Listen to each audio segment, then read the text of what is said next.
ॐ नमः सिद्धेभ्यः।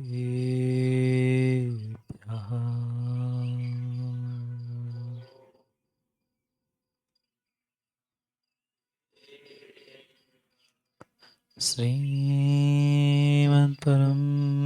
गम्भीर स्याद्वान्मोघलाञ्छनम् जीयात्रैलोक्यनाथस्य शासनं जिनशासनम् इन्दसदवन्द्याळं तिहोर्णहितमधुरविशदवकाणम् अन्तातीतगुणाणम् णमोजिणाणं जितभवाणम् नमो हरिहन्ताणं नमो सिद्धाणं नमो आयर्याणं नमो वज्रायाणं नमो लोके सर्वसाहुरम्।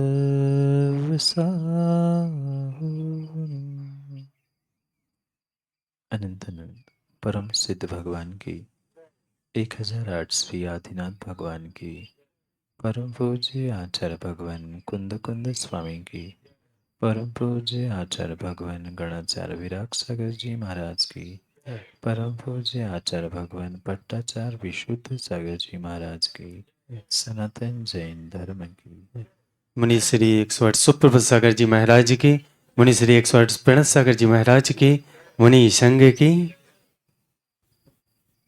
अंतिम देश वर्धमान स्वामी के शासन में हम सभी विराजते और उनकी यह पावन पीयूष देशना हम सभी के लिए परम उपकारी है।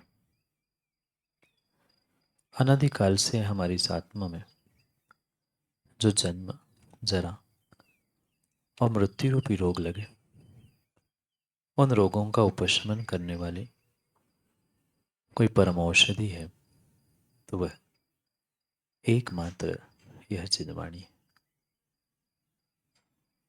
भव्यात्माओं, इंसान ने, मनुष्य ने आज तक बहुत कुछ किया,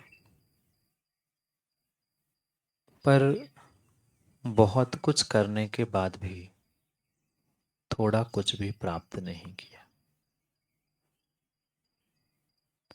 ऐसा कहा जाता है कि मनुष्य पर्याय से सब कुछ प्राप्त करना संभव है,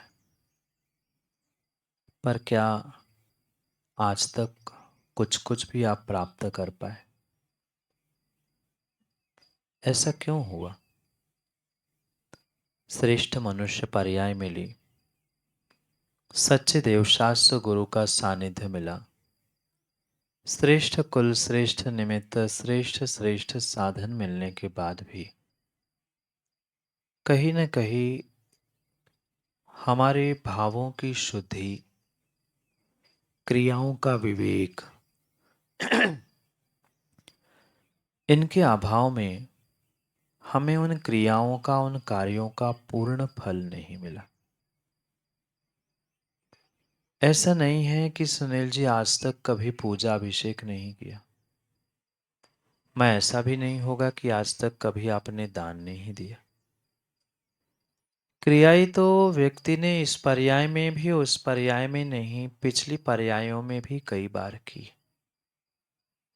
शायद उसी का फल है कि धर्म के प्रति कुछ रुझान था, धर्म की क्रियाओं के प्रति कुछ संस्कार थे, जिसकी बदौलत से इस खोटे पंचम काल में भी हमारे धर्म करने के भाव हो रहे हैं, धर्म को समझने के भाव हो रहे हैं, जिनवाणी सुनने के भाव हो रहे हैं। ये पिछले संस्कारों का ही फल है। पर ये भी ज्ञानियों पक्का मानना कि उन संस्कारों के बदौलत हमें ये सब निमित्त मिले तो है, पर उनका मैं कैसा सदुपयोग कर रहा हूं ये मेरे ऊपर डिपेंड करता है। कर भी रहा हूं कि नहीं कर रहा हूं ये भी मुझे ही अपने आप से ही पता करने की आवश्यकता है, क्योंकि ये दुर्लभ मनुष्य पर्याय, दुर्लभ कुल, दुर्लभ ये सब साधन प्राप्त करना इतना आसान नहीं था, पर फिर भी हमने प्राप्त किया है। जब हमने प्राप्त किया ही है तो क्यों ना थोड़ी सी वृत्ति और प्रवृत्ति को बदलते हुए हम उन क्रियाओं के पूर्ण फल को प्राप्त करने का प्रयास करें। ये भी बात हमें जीवन में अनुभव से समझनी होगी, सीखनी होगी कि प्रत्येक कार्य करने के पीछे, चाहे धार्मिक कार्य हो, लौकिक कार्य हो, माँ कार्य करने से पहले अगर उसके पीछे का कारण पता चलता है तो कार्य करने में आनंद आता है। नहीं आया समझ में? अभी समझाता हूँ। भोजन बनाते आप लोग? बोलो ना। भोजन बनाते आप लोग? अच्छा कि कच्चा? कच्चा? अच्छा, अभी तो सब घर का खाया ही नहीं, सौसर का मुझे नहीं पता अच्छा कि कच्चा। पर माना कि आप कह रहे हो, सो आप अच्छा भोजन बनाते हैं। माँ, भोजन प्रतिदिन बनाते हो, प्रतिदिन सुबह शाम भोजन बनाते हो, पर कभी कभार आपको फोन आ जाए सुबह सुबह उठकर, 7 बजे फोन आ जाए कि कोई रिश्तेदार आपके यहाँ भोजन करने आने वाले हैं, क्या होगा? क्या होगा? और फोन ऐसे वैसे यहाँ से नहीं था, फोन दीपक तुम्हारे ससुराल से था, और तुम्हारे पास नहीं, तुम्हारी बेटी के माँ के पास ही फोन आया सुबह सुबह। पता चला कि मायके से माँ कोई आने वाला है। क्या भोजन बनाने में आनंद नहीं आएगा? आप रोज भोजन बनाते हो, पर भोजन बनाते बनाते ऐसा लगता है अरे रोज भोजन बना रहे, रोज वही करना, रोज वही करना, और एक दिन पता चल गया कि मायके से कोई आ रहा है, मम्मी पापा आ रहे हैं, भाई आ रहा है। भोजन बनाने का तरीका, भोजन बनाने का आनंद, क्यों? हमारी वृत्ति, हमारी प्रवृत्ति बदल गई। भोजन बनाते बनाते जो हमें रोज बोरियत लगता था, थकान होती थी, परेशानी होती थी, वही भोजन, वही सामग्री, वही गैस, वही चूल्हा, सब कुछ होने के बाद भी हमें भोजन बनाने के पीछे का कारण पता चल गया कि मायके वालों के लिए कुछ स्पेशल बनाना है। ऐसा नहीं होता ना? होता है, और होता ही है। मैं ये जताना चाहता हूं कि कार्य क्रिया आप प्रतिदिन कर रहे थे, पर उसके पीछे का जिस दिन कारण बदल जाता है, आपका क्रिया करने का तरीका और उसके से उसने मिलने वाला आनंद भी आपका बदलता है। नहीं किया अनुभव? देखना करके। आज तक कभी इस बारे में विचार नहीं किया हो, पर करके देख लेना। यहाँ बैठे बैठे बस मायके का नाम भी ले तो चेहरे पे मुस्कान आ जाती है। फिर भोजन बनाने के पीछे कारण बदलते ही, कारण पता चलते ही भोजन का स्वाद, भोजन बनाने की क्रिया, भोजन बनाते समय का आनंद बदल जाता है। ऐसे ही ज्ञानियों, अगर हम धर्म की भी क्रिया करते समय, भगवान का अभिषेक, भगवान की पूजन, मुनिराज को दान आदि आदि देते समय उसके पीछे के कारण समझकर, उसकी विधि को समझकर करने लग जाएंगे, पक्का मानना तुम्हें उन्हीं क्रियाओं में आनंद आने लग जाएगा। माँ, भोजन की सामग्री बदल गई थी क्या उस दिन? नहीं बदली थी, पर भोजन बदला था। ध्यान रखना, भोजन की सामग्री नहीं बदली थी, वही आटा, वही दाल, वही चावल, वही सब्जी, सब कुछ वही था, पर फिर भी भोजन बदला था, भोजन का आनंद बदला था, भोजन बनाने का आनंद बदला था। ज्ञानियों, ऐसे ही वही 8 द्रव्य है, वही 8 द्रव्य है जिन द्रव्यों का आप सामान्य रूप से भोजन में प्रयोग करते हो, उससे क्या हटकर द्रव्य चढ़ा रहे आप? चावल नहीं खाते, पानी नहीं पीते, नैवेद्य जिसे चरु के रूप में हम भले ही यहाँ बनावटी चला रहे हैं, पर वही वही भोजन की सामग्री कहीं ना कहीं हम परमात्मा को भी, पर ध्यान रखना आज तक फल क्यों नहीं मिला? वही भोजन हम निर्ग्रंथ मुनिराजों के भी कराते हैं, पर फिर भी वह फल इसलिए नहीं मिला कि उसके पीछे के कारण को हम नहीं समझ पा रहे हैं। हमें यही लगा कि भगवान उपास से बैठे होंगे, सो उनको द्रव्य चढ़ा के आ जाऊं, वे खुश हो जाएंगे।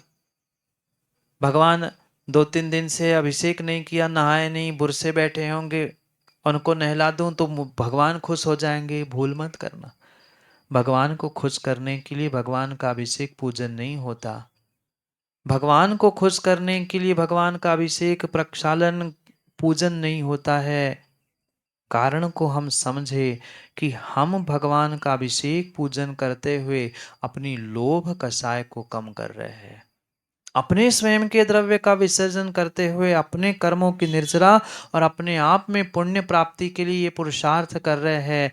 इन कारणों को समझकर युवाओं अगर विधि पूर्वक पूजन, एक भी पूजन करना, एक दिन भी करना सीख लोगे ना, माँ विश्वास मानना, वो आनंद आएगा जो मायके वाले आने पे, भोजन कराने पे नहीं हुआ था, उससे कई अधिक गुना महात्मा और परमात्मा को हृदय में आह्वान करके उसे उनकी पूजा करने से होगा। आज तक ये हमने जाना ही नहीं था। हमें तो यही लगता था कि भगवान को हम ठोने में बिठा देते, बैठ जाओ मैं पूजा कर लेता हूं। जब तक इन विधियों को समझकर ये हमारे अहोभाग्य आह्लाद भाव नहीं आ रहे कि भगवान को हम वहां नहीं यहां बुला रहे हैं। जब बेटे के मामा आते हैं, आपकी माँ आती है, माँ घर में खुशियां नहीं होती क्या? बोलो ना। फिर हमारे हृदय में, हमारे घर में महात्मा और परमात्मा आ जाएंगे तो क्या आनंद की लहर होगी। कभी अनुभव तो करो। माँ, मामा और ये महात्मा और फिर परमात्मा, हमें उनको अपने हृदय आंगन में आह्वान करना है, आओ भाग्य मानना है कि भगवान मैं आपकी पूजा करना चाहता हूं। और उत्कृष्ट उत्कृष्ट उत्कृष्ट द्रव्यों के माध्यम से ही भगवान की पूजा की जाती है, गुरु की पूजा की जाती है। सड़े सड़ाए चावल राशन के कौन से लाते हैं महाराज? हम चढ़ाते ही नहीं है। मंदिर में रखी मिलती है आजकल व्यवस्था, वहीं से डिब्बे से उठा लेते हैं, चढ़ा देते हैं। ज्यादा लगा तो दूसरे से भीख मांग लेते, दे दे भैया थोड़े से चावल। नहीं करते ना। फल किसे मिलेगा? फल किसे मिलेगा? फल किसे मिलेगा?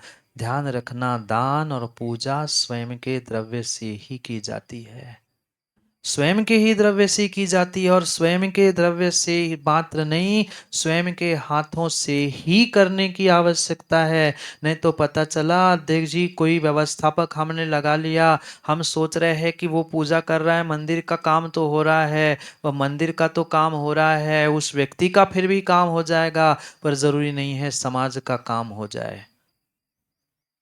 क्या ऐसा क्या ऐसा आज तक आपने सौरभ भाई देखा घर में कोई दूसरा इंसान भोजन कर ले पेट तुम्हारा भर जाए? होगा? करके देख लेना आज। नहीं हो सकता। जो खाता है पेट उसी का भरता है, जो करता है फल उसे ही मिलता है। आप ये मत कह देना हम तो अनुमोदना करते हैं, महाराज को आहार देते समय बाहर खड़े होकर भगवान की पूजा अभिषेक रोज देखते तो है हम। देखने से थाली को पेट भरेगा? दूसरों को भोजन करते हुए देख लेना रोज सुबह शाम, एक समय का तो बच जाएगा। मत कर लेना भोजन, पर स्वयं को खाने के लिए तो 4 बार चाहिए। पर भगवान की पूजा आराधना करने के लिए हमारे पास अगर समय नहीं है तो फिर हम नाम के सामने जैन और माइनॉरिटी के लिए जैन लिखने वाले धिक्कारने योग्य है। हम 24 घंटे में भगवान की पूजन पाठ करने के लिए आधा घंटा भी नहीं निकल सकते। जरूरी नहीं है कि बहुत तामझाम से और बहुत गाते बजाते हुए हम पूजा करें, भक्ति करें सो हमारी भक्ति पूजा अभिषेक हो। हम विवेक को, कारणों को और विधि को समझते हुए अगर क्रियाओं को करने लग जाएंगे, शुरुआत में समय अवश्य लगेगा, पर जैसे जैसे जैसे आनंद आता जाएगा उन क्रियाओं में, आपको समय का पता ही नहीं चलेगा। माँ मायके वाले आएंगे तो उस दिन 2 घंटे भी भोजन बना लो, थकान होगी? नहीं होगी।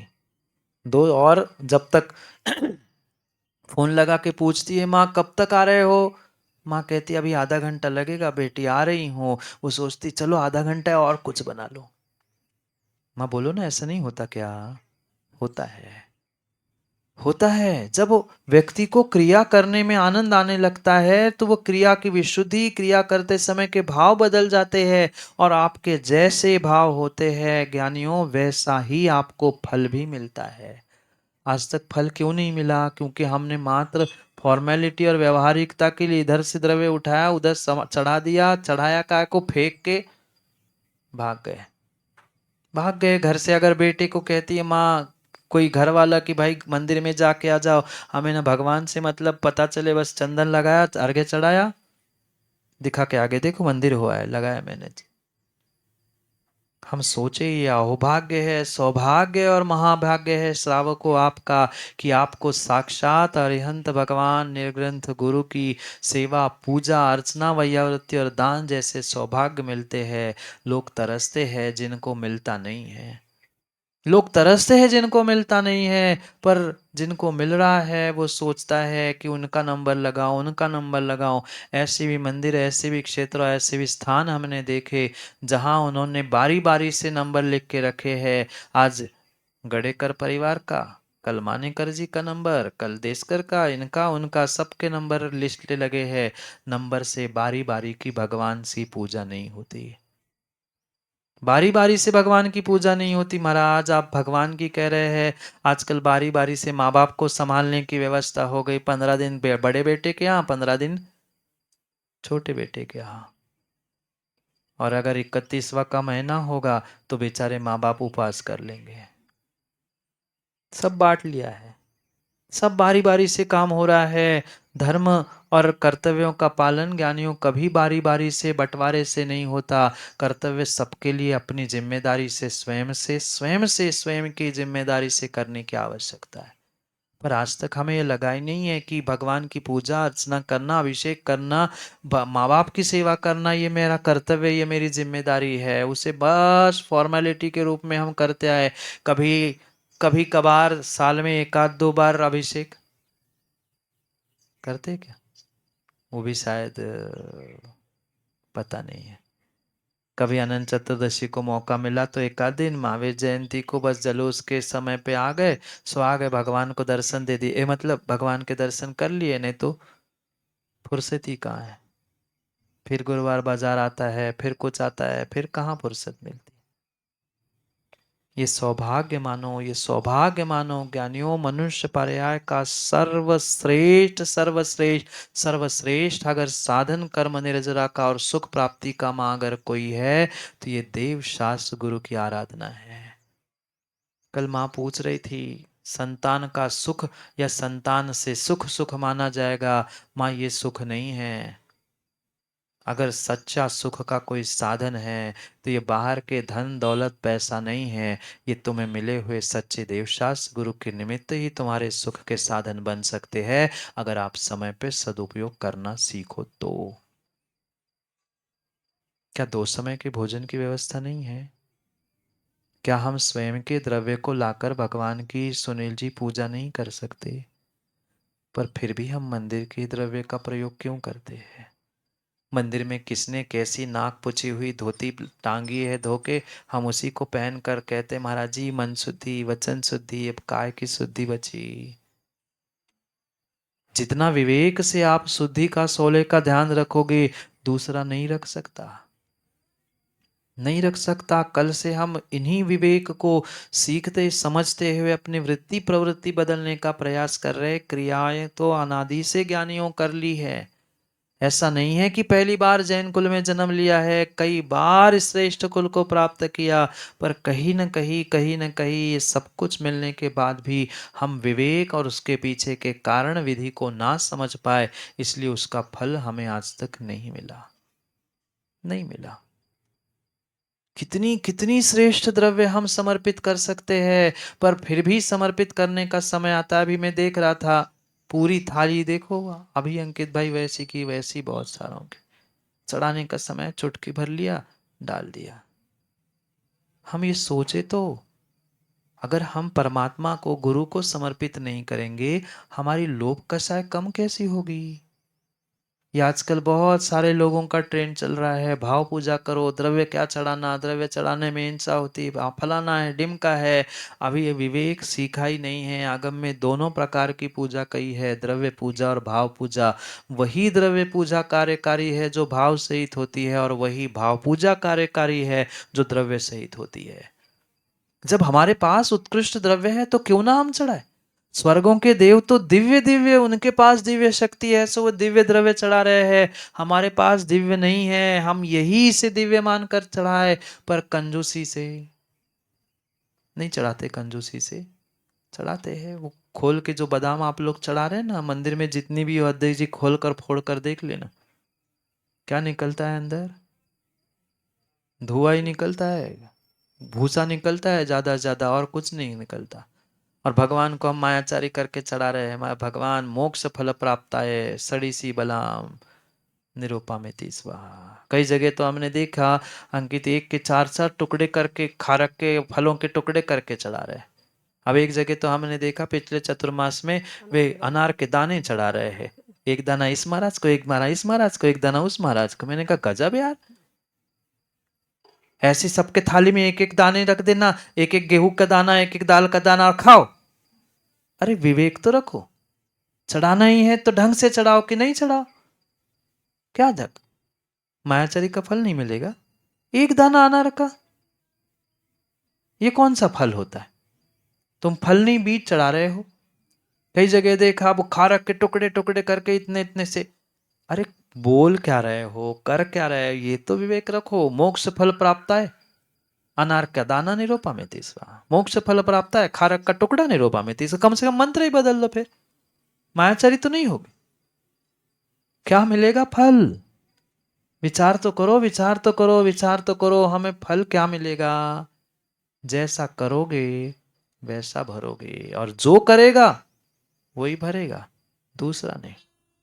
दूसरा नहीं, दूसरा नहीं। आचार्यों ने तो लिखा है, जब चक्रवर्ती राजा आदि द्रव्य चढ़ाते हैं तो सुमेरु पर्वत जैसे ढेर लग जाते हैं। हम ढेर नहीं लगा पा रहे, कम से कम कंजूसी तो ना करे। कई बार देखा हमने, चौके में भी बिल्कुल ऐसे चुटकी चुटकी से चढ़ाएंगे, और फिर बाद में पूरी थाली जब चढ़ानी है ही तो अच्छे से चढ़ाओ। अब इस बचे हुए द्रव्य का क्या करेंगे सचिन भाई? घर ले जाएंगे, कोई काम की नहीं बची। ये मत सोचना कल काम में आ जाएगी। वह प्रासुक हो गई है, धुल गई है, उसकी मर्यादा अब 24 घंटे की है। अगर अच्छे गर्म प्रासुक तेज पानी से उसे धोया है तो, और अगर 6 घंटे मर्यादा के पानी से धोया तो 6 घंटे में मर्यादा खत्म हो गई, कुछ काम की नहीं बची द्रव्य। पर फिर भी व्यक्ति कंजूसी करता है।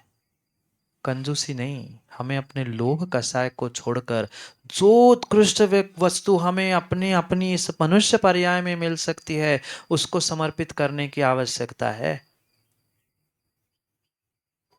भगवान महावीर स्वामी के समोशरण में एक बार विपुलाचल पर समोशरण लगा था, और एक देव वहां पहुंचता है, और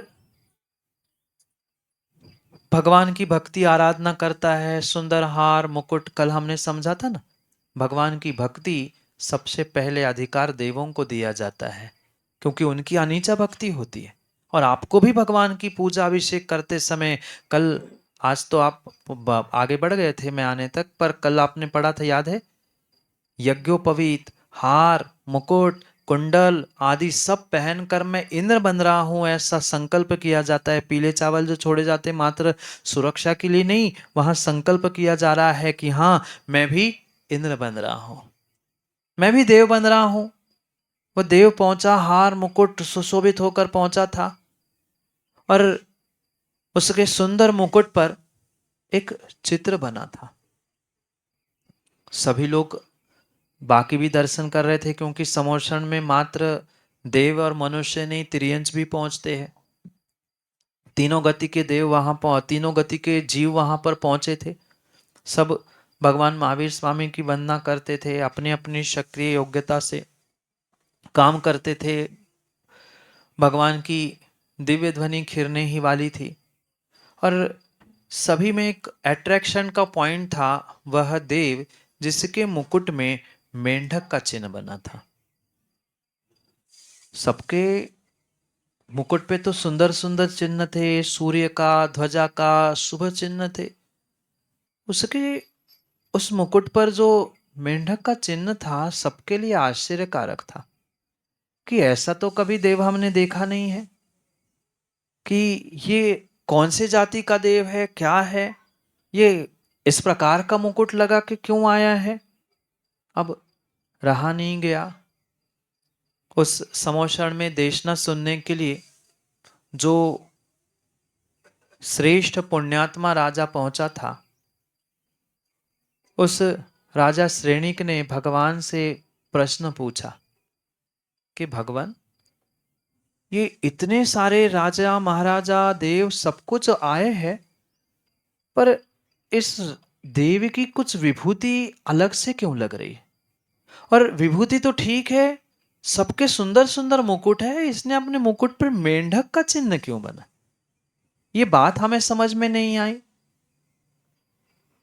ये ऐसी विचित्र बात और ऐसा विचित्र काम करके ये क्यों आया है।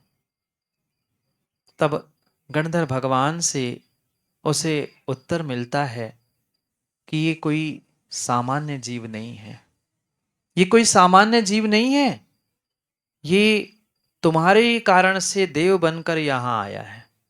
क्या कहा?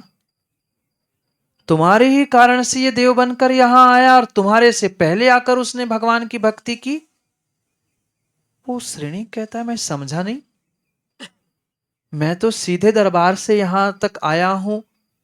जैसे ही मुझे पता चला विपुलाचल पर भगवान महावीर स्वामी का समोषण आया है, मैंने पूरे नगर में डिंडोरी पिटवाई, नगर में पूरी घोषणा करवाई, और मैं तो निकल के यहां आ गया।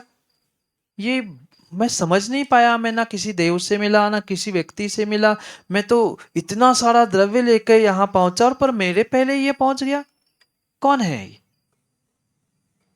ये वही है, ये वही है, ये वही है जो तुम्हारे कारण से मृत्यु को प्राप्त हुआ था। वह हाथ जोड़ता है और कहता है मैं समझ नहीं पा रहा हूं, मुझे पूरी बात तो बताओ, क्यों मुझे इसके प्रति राग हो रहा है, क्यों इसने मुकुट पे ये मेंढक का चिन्ह बनाए, कुछ तो कारण होगा। हाँ कारण है, कारण है, कारण है। तुमने जैसे ही पूरे नगर में घोषणा कराई थी कि भगवान महावीर स्वामी का समोषण आ रहा है और हम सबको जाना है, तू तो अपनी तैयारी में अपने अहंकार में डूबा था कि मैं महाराजा, मैं इतनी सारी दरबार और मैं इतना सारा दलबल के साथ जा रहा हूं। तू भूल गया था अपने बड़प्पन के चक्कर में कोई छोटा भक्त भी भगवान के पास आ रहा था। क्या मैं समझा नहीं? मैं वही समझाना चाहता हूं कि तू तो अहंकार में अपने हाथी पर दलबल के साथ आ रहा था, पर तेरे तेरे तेरे इस दलबल के साथ तेरे नगर में एक बावड़ी में रहने वाला मेंढक भी साथ में था। वो कहता है मेंढक? हाँ, मेंढक भी भगवान महावीर स्वामी की भक्ति करने के लिए निकला था। और ऐसा नहीं, वह जैसे ही कुएं से उसने आवाज सुनी थी कुएं में कि महावीर स्वामी का समोषण विपुलाचल पर आया है, हमें सबको जाना है, वह भी निकला था, पर खाली हाथ नहीं। श्रावक को ध्यान रखना, देव शास्त्र गुरु के पास कभी भी खाली हाथ नहीं जाया जाता। और हम आज तक कभी हाथ में कुछ लेके बोलो गए ही नहीं। जैसे जाओगे वैसे ही लौटोगे। खाली हाथ गए इसलिए खाली जिंदगी लेकर आए। खाली हाथ कभी कभी कभी देवशास्त्र गुरु के समीप नहीं जाया जाता। जो श्रद्धा है, जो शक्ति है, उसके अनुसार ही हम पहुंचे। ठीक है, हमें पता है कई बार ऐसा होता है कि मंदिर अचानक मिल गया, तो क्या अचानक हम एक मुट्ठी भर चावल मार रख के साथ में नहीं जा सकते? जाने के लिए तो हम बहुत सारी अच्छी सामग्री लेकर भी जा सकते हैं, पर हम सोचते हैं खाने के लिए तो हम सब कुछ फरारी और नाश्ता साथ में ले जाए, और वो नहीं ले जाए, पैसे तो ले ही जाते, जहां चाहे खरीद ले।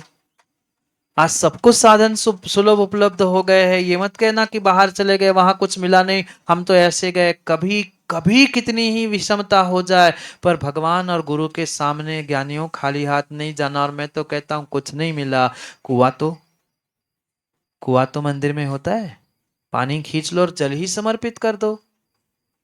जो खाने के लिए चावल रखा है, जो अन्य चावल तो कहीं बाजार में मिल सकता है, धो लिया, साफ कर लिया, चढ़ा लिया। लौंग इलायची तो आजकल खाने वाले बहुत सारे हैं, लौंग इलायची चढ़ा दो। पक्का मानना, जो देव शास्त्र गुरु के समीप जाकर अपनी स्वयं की द्रव्य से पूजन करता है, और पूजन भी नहीं, उस मेंढक ने तो पूजा भी नहीं की, बावड़ी से निकलते ही उसने वहां से एक पंखुड़ी तोड़ ली थी फूल की, पंखुड़ी तोड़ ली थी फूल की, और मुख में दबाकर वह चल रहा था। क्योंकि ये ध्यान रखना, वो तिर्यंच था। नहीं तो कह दो अरे उसने मुख में पकड़ी थी, हम भी मुख में पकड़ के जाए। नहीं, उसके पास हाथ की थैली की, गाड़ी की व्यवस्था नहीं थी, पर उस पर्याय जन्य व्यवस्था के कारण से कितना कितना और कितना समर्पित भाव होगा उस मेंढक का, उस जीव का, कि नहीं भगवान महावीर स्वामी के दर्शन, मैं खाली हाथ नहीं जाऊंगा। जो कुएं में मुझे फूल मिल रहा है उसकी मैं पंखुड़ी तोड़ लूं और पंखुड़ी लेकर चला जाऊं। ये ये जो आज अंकित भाई लोगों ने धर्म को पंथवादों में मिटा के रख लिया है ना, तबाह करके रखा है। बच्चों बच्चों को कूट कूट के जहर भर लिया, अरे हमारे यहाँ ऐसा नहीं होता, वहां ऐसा नहीं होता, ये हमारे भगवान ही नहीं, ये हमारे गुरु ही नहीं, ये उनकी परंपरा है। क्यों? हम पहले हकीकत समझे, क्या लिखा है आगम में। सब उत्कृष्ट उत्कृष्ट उत्कृष्ट द्रव्यों की बात की है। मैंने कल कहानी सुनाई, 2-3 बच्चे आए पूछने के लिए, ओ महाराज आपके अपने यहाँ तो ऐसा होता नहीं है, आपने कहा उस वाला ने ऐसा कर लिया। एकांत बात माँ बच्चों को मत सिखाओ, पहले हम आगम को समझे, आगम की व्यवस्थाओं को समझे, और फिर उसको क्रियान्वित स्वयं करे, और फिर आने वाले पीढ़ी को समझाने का प्रयास करे। यूं तो गिने चुने संख्या में बचे हैं, और फिर इन उनमें बांट बांट कर हम पता नहीं क्या करने वाले हैं। मेंढक मुख में पंखुड़ी दबाकर चल रहा था, मात्र यही भावना थी कि मैं भी भगवान महावीर स्वामी के समोशरण में पहुंचूं। कब मैं दर्शन करूं भगवान महावीर स्वामी के, और साक्षात अरिहंत के दर्शन होने वाले थे। जितनी शक्ति हो मां, अच्छे से अच्छे, अच्छे से अच्छे द्रव्य और भर भर के चढ़ाने की आवश्यकता है। ध्यान रखना, जितना भर के चढ़ाओगे, जितना भर भर के दान दोगे, उतना ही भर भर के तुम्हें प्राप्त मिल करने वाला है। ये दान और पूजा यही श्रेष्ठ कार्य करने वाला है। पर हम चाहे आहार में देने का समय हो, भगवान के अभिषेक पूजन का समय हो, ऐसी भी व्यवस्था आजकल राकेश जैसे पंडितों ने शुरू की है। जैसे कह रहा हूं बेटा, ऐसे शुरू कर ली है कि भगवान के अभिषेक ज्यादा नहीं करना, गंधोदक वेस्ट हो जाएगा। धिक्कार है तुम्हें, तुम्हें भगवान का गंधोदक वेस्ट हो रहा है दिख रहा है। चम्मच से अभिषेक होने लगे आजकल, जो आते ना पात्र अन्य इसमें तांबे के वगैरह से, इतना से उससे अभिषेक करो, उतना ही डालो, कुछ ज्यादा खराब हो जाएगा। अरे ये जितना मिल जाए उतना हो भाग्य है। ठीक है, उसका अभिनय नहीं करो, गिराना नहीं चाहिए, पर यह क्या तरीका है। थोड़ा सा ही प्रयोग करना, चम्मच से अभिषेक करो, चम्मच से शांति धारा करो, 2 ही बूंद डाल दो, वही कपड़ा पकड़ लिया कि ज्यादा ना गिरे। भगवान को अंगूठी रखकर, चाहे गर्दन के पास, हाथों पर, पैरों के पास अंगूठी रखकर कभी भगवान का अभिषेक नहीं किया जाता। कम भी करना है तो उतना करो, नीचे साइड में और व्यवस्था करो ना। हम समझे कहीं ना कहीं विवेक शून्य हमारे कार्य, हमारे पुण्य की जगह हमें पाप दे रहे हैं। अभी अभी आपने पढ़ा, द्रव्य से शुद्धि मधिगम्य थानुरूपम। द्रव्य की यथाशक्ति हम शुद्धि करें, पर सबसे पहले शुद्धि की कोई आवश्यकता है तो भाव शुद्धि की। और इस भाव शुद्धि पूर्वक की गई भाव पूजा, जो द्रव्य समर्पित शुद्धि के साथ किया जा रहा है, वही साक्षात फल देने वाला है, मात्र भावों से नहीं और मात्र द्रव्य से नहीं।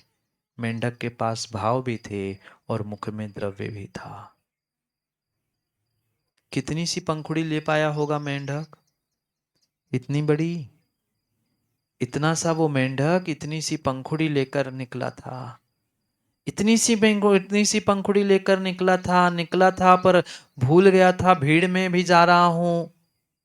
और चलते चलते चलते चलते आपके दलबल के साथ श्रेणी को बता रहे, आपके दलबल के साथ चल रहा था और चलते चलते वो उचक उचक के चल रहा था, उत्साह के साथ, मैं भगवान के पास जा रहा हूं, मैं भगवान के पास जा रहा हूं, मुझे चढ़ाना है, मुझे चढ़ाना है। और सोचते सोचते ध्यान ऐसा होता है ना, कई बार दिमाग कहीं और होता है तो जाके सामने टकरा अब फिर जाके आगे से पीछे हो गए। तो वो भी भावुकता में भूल गया था कि भीड़ है, मैं क्या भीड़ में मर जाऊं, क्या करूं, बस एक धुन चढ़ी थी, मुझे तो भगवान अरिहंत के दर्शन करने हैं, महावीर स्वामी को ये फूल की पंखुड़ी, फूल नहीं सही, समर्पित करना है। जा रहा था और जाते जाते तुम श्रेणी जिस हाथी पे बैठे थे ना, उस हाथी के पैर के तले वह मेंढक दब के मर गया था।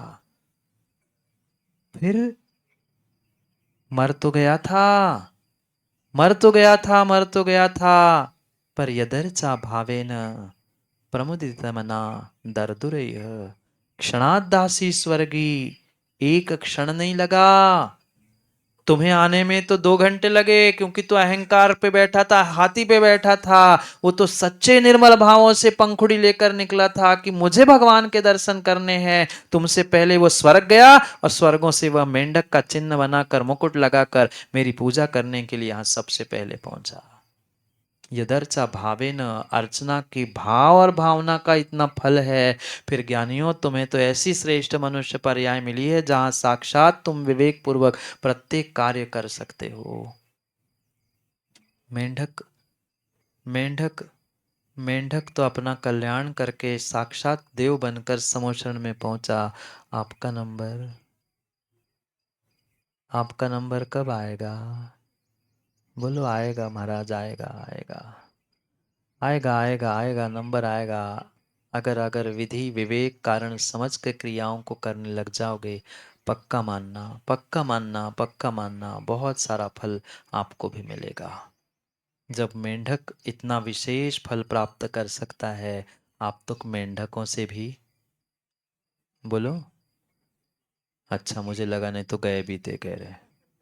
मेंढकों से अच्छे हो, इंसान हो तो थोड़ा सा सोच लो स्वयं की द्रव्य से, विवेक पूर्वक कारणों को समझकर भर भर कर बहुत उत्कृष्ट, बहुत उत्कृष्ट, जितनी उत्कृष्ट, जितनी अच्छी द्रव्य समर्पित करोगे, उतना उतना उतना उत्कृष्ट फल आपको मिलता जाएगा। क्या करूं, घड़ी का समय किसी के लिए नहीं रुकता, किसी के लिए नहीं रुकता है। बहुत कुछ समझाने जैसा है, पर ज़्यादा दे देंगे तो अपच हो जाएगा। जितनी झोली है उतनी धीरे धीरे भरे, जितनी भूख है उतना ही खाए तो अपच नहीं होगा, नहीं तो फिर अपच पचने के लिए फिर दवाई खानी पड़ेगी। समय हो गया है। कल और हम उस पूजन विसर्जन आदि के अंगों को यहाँ पर समझेंगे। जिस प्रकार से ये 5 अंग, ये व्यवस्था, ये विधि, ये विवेक सिखाया जा रहा है, हम उसको जीवन में उतारने का प्रयास करें।